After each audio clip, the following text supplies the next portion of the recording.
Ito, meron tayong kwento dito na parang blessing in disguise.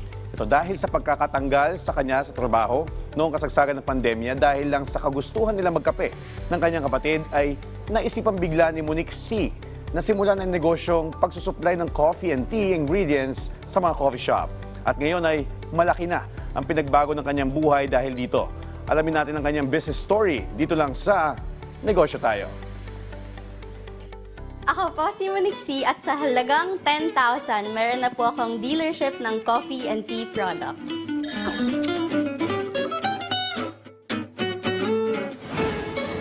Nagsimula po ang aking negosyo noong 2020. Isa po ako sa mga employee na nawalan ng trabaho noong panahon na yon. So, noong time na yon, kailangan ko maghanap ng paraan kung paano ako mabubuhay noong time na yon. So, nagsimula po yon dahil kami po ng kapatid ko, naghahanap kami ng coffee. Wala po kaming mahanap na good coffee. Naisip ko po na paano kung gumawa na lang po kami ng sariling coffee namin sa bahay. Kung tayo, kailangan natin ng coffee, malamang maraming tao rin yung naghahanap ng good coffee sa bahay. Kaya doon ko po nakita yung opportunity na pwede akong tumulong sa mga kapwa ko na gusto ng coffee or gusto uminom ng masarap na coffee bilang pagbebenta ng mga products na magagamit nila para paggawa ng coffee nila sa bahay. Nag-start po kami sa Instagram, sa Facebook. So, dun po talaga, online lang po talaga lahat ng pagbebenta ng time na yun. Ang mga products na binibenta po namin, mga products po siya na panggamit sa cafe. Machine din po, yun din po, in-offer din po namin. Basta anything po na kailangan nyo for coffee supplies, pwede po kayo lumapit sa amin.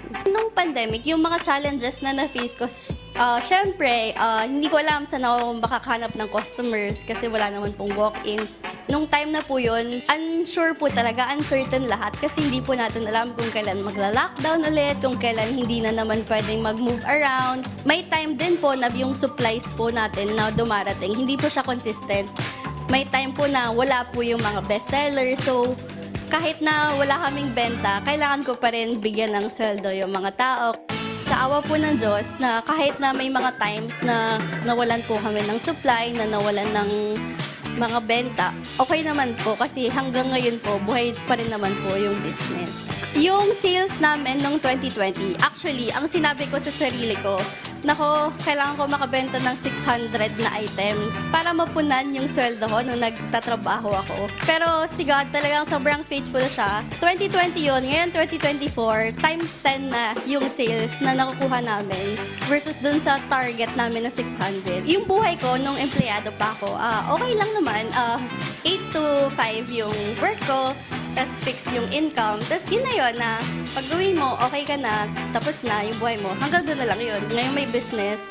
To be honest, yung work, wala kang work hours eh. Kasi parang anytime, mag-work ka talaga. Pagising mo, isipin mo na agad yung work. Pero kahit ganon, sobrang saya ko sa ginagawa ko. Kasi may time ako sa family ko, sa anak ko especially. And actually, yung opportunities, it's endless when you're in business na hindi ka mababox na ito lang yung income mo. Ang tips and advice ko talaga is ipagdasal niyo po muna, pag-isipan niyo, aralin niyo, wag po basta-basta pumapasok sa business. For me po, itrato niyo po siya na parang sarili niyong anak.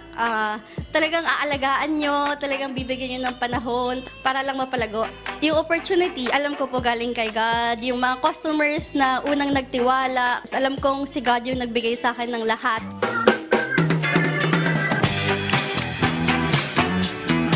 Sabi sa 1 Thessalonians 5:24, He who calls you is faithful and He will surely do it. Kaya tara, negosyo tayo!